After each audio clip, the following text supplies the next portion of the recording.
Hello, this is Darrell Castle with today's Castle Report. This is Friday, the 6th of December in the year of our Lord 2024.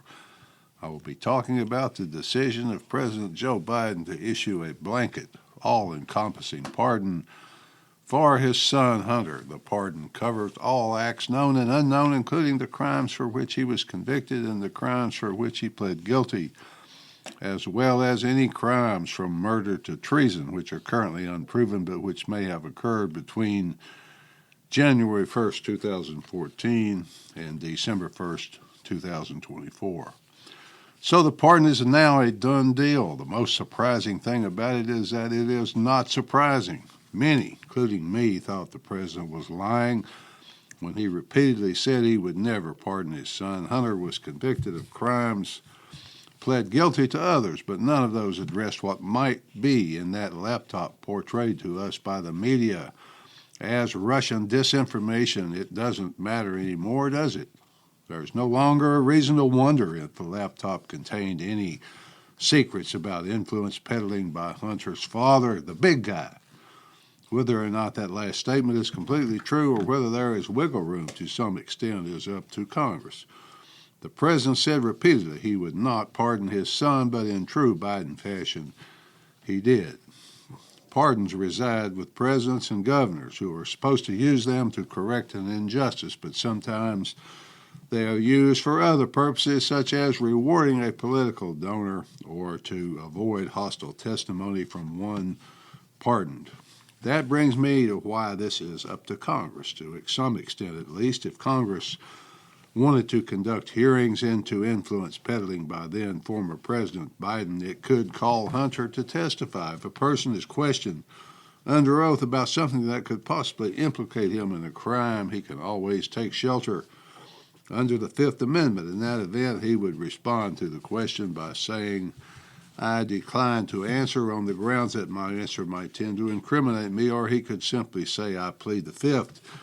He could then not be held in contempt for not answering the question, but if he had been previously pardoned, the Fifth Amendment protection would no longer be available to him since he's been pardoned in such a blanket, all-encompassing pardon. Hunter would no longer be subject to criminal charges, so fear of self-incrimination would no longer be valid. If he were, for example, asked if he shared any of the proceeds from his influence peddling, his bribery, etc., with his father, the big guy, he refused to answer. He could be held in contempt and sent to jail. If he lied under oath and his statement was later proven to be a lie, then he could be prosecuted for perjury, which is a felony. Congress could therefore make things hard for President Biden, but I doubt that would ever happen.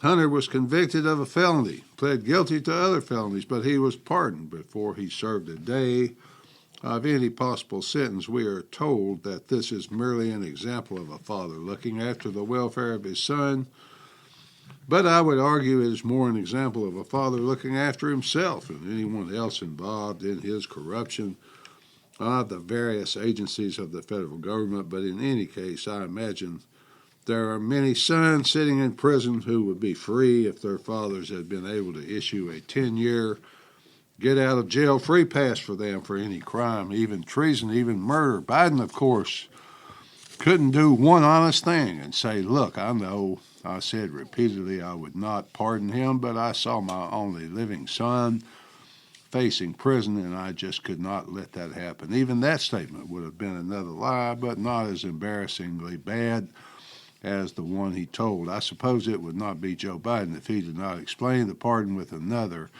big presidential lie. So this was his explanation, quote, "No reasonable person who looks at the facts of Hunter's cases can reach any other conclusion than Hunter was singled out only because he is my son. That is wrong," end quote. So he pretended that the charges against Hunter were politically motivated and designed to hurt the president. That is despite the fact that the FBI and the Department of Justice covered up the laptop and the evidence contained within it for years. They repeatedly made up stories and sent them to the New York Times and the Washington Post that the laptop was just Russian disinformation. We can think Joe Biden, for one thing, and that is that his disaster of a presidency brought about the utter destruction of the Democrat woke movement. He put the final period on that movement with the pardon of his son. Oh, don't get me wrong, folks.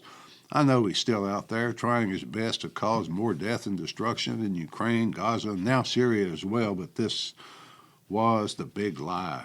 It's so difficult to explain any other way than the obvious way. We were promised by the media that Biden would never do such a thing as pardon his son because of some principle that he and all Democrat politicians hold sacred. When you look at the time frame of 2014, the question arises about why that exact date, that is, coincidentally. The date Hunter was given a seat on the board of Burisma despite having no qualifications for the job. Anna Kasparian of the New York Times pointed out that the date coinciding with the exact appointment to the board of Burisma was super fishy. Yes, well, yes, Anna, that date is super fishy. It sure looks like the president was trying to pardon himself. The hypocrisy of it all has left any Democrat statements about respect for the rule of law, no one above the law, and so forth, all in a messy pile. So Joe Biden will return to Delaware. The Democrat Party will try to clean up the mess and spin it so that it doesn't stink quite so much.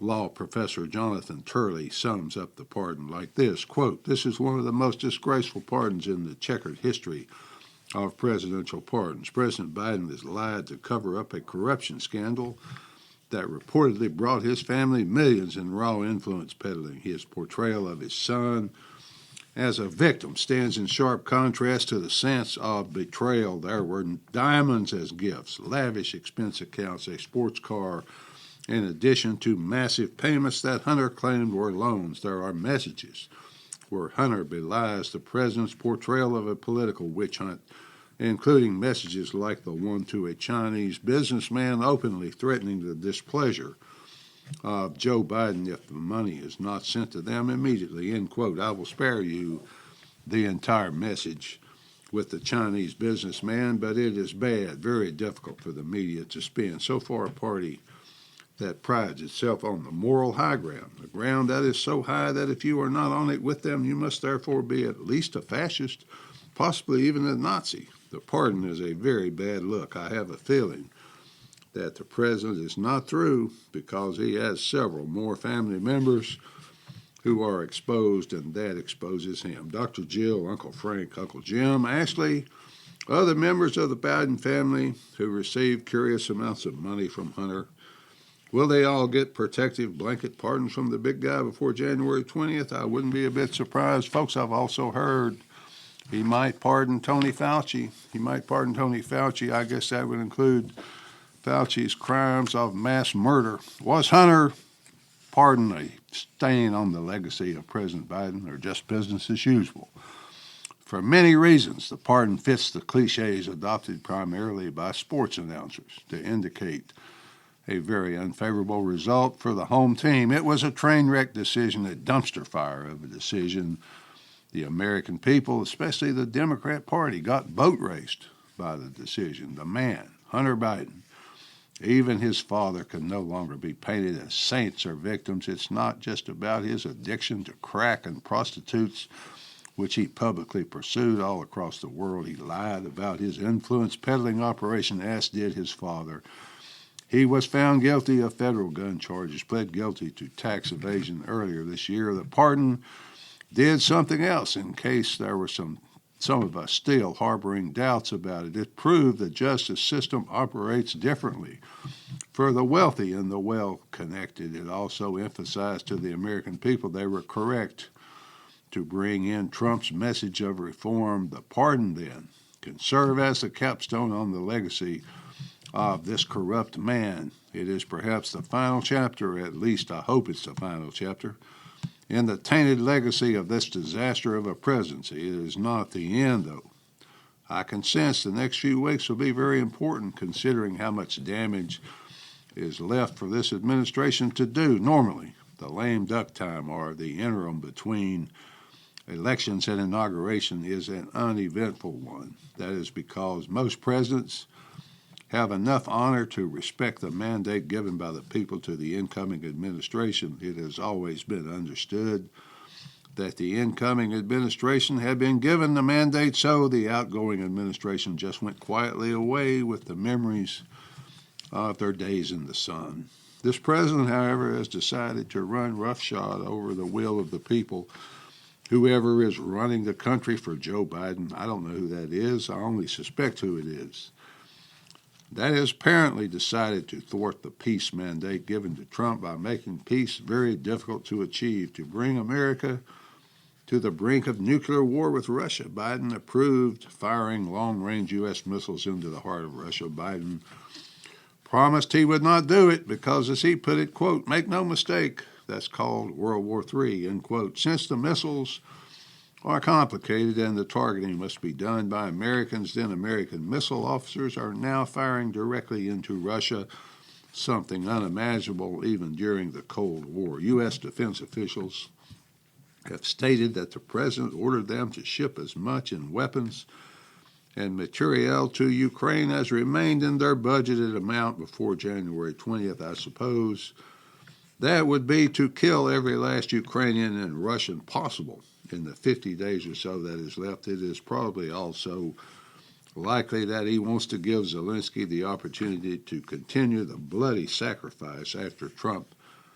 demands that it be stopped. The U.S. is preparing to send another $725 million in military assistance, including counter-drone systems and ammunition for the high-mobility artillery rocket system. In addition, about $7.1 billion in weapons would be sent from the Pentagon's existing stockpiles. Zelensky has already seen the handwriting on the wall to some degree and has admitted that Ukraine does not have the manpower to retake the Crimea and the eastern Russian-speaking provinces. He said he would be open to negotiation, but only if Western guarantees of protection were available. NATO membership, in other words.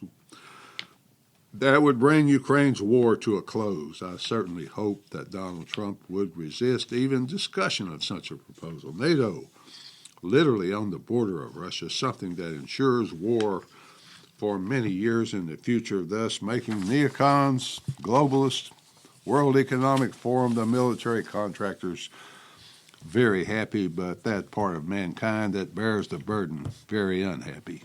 The president took a quick trip to Africa to give away $1 billion of U.S. debt to whatever regime runs the nation of Angola. The trip got him out of public view, avoided questioning about the pardon, but if he had just gone to visit some billionaire friend down in the Caribbean, it would have been a little cheaper for the rest of us. Also, he is apparently trying to finish his presidency by stirring up war in Syria again. The former U.S. proxies in Syria, who go back to the days of al-Qaeda, what appears to be a repeat of Obama's Assad must go policy. I haven't had a moment to touch on the Middle East yet, folks, specifically Gaza with its mass casualties, its dead women, its dead children, its famine, its mass starvation, and its complete destruction of the infrastructure, including medical facilities of that entire country. I mean, folks, what kind of man would try to make it harder for his successor to bring an end to that? Our president, I guess. In conclusion, folks, I want to leave you with a quote from the great Dr. Ron Paul. Quote, upending the card table just because you lose the game not only shows blatant disregard for the, quote, democracy his party constantly preached on the campaign trail, but by pouring gasoline on these two very dangerous conflicts as he heads for the door, President Biden puts each and every one of us in grave danger, end quote. Finally, folks, power corrupts. Absolute power corrupts absolutely, as Lord Acton said. And the power of a president to pardon is about as absolute as power gets in this constitutional republic. At least that's the way I see it. Until next time, folks, this is Darrell Castle. Thanks for listening.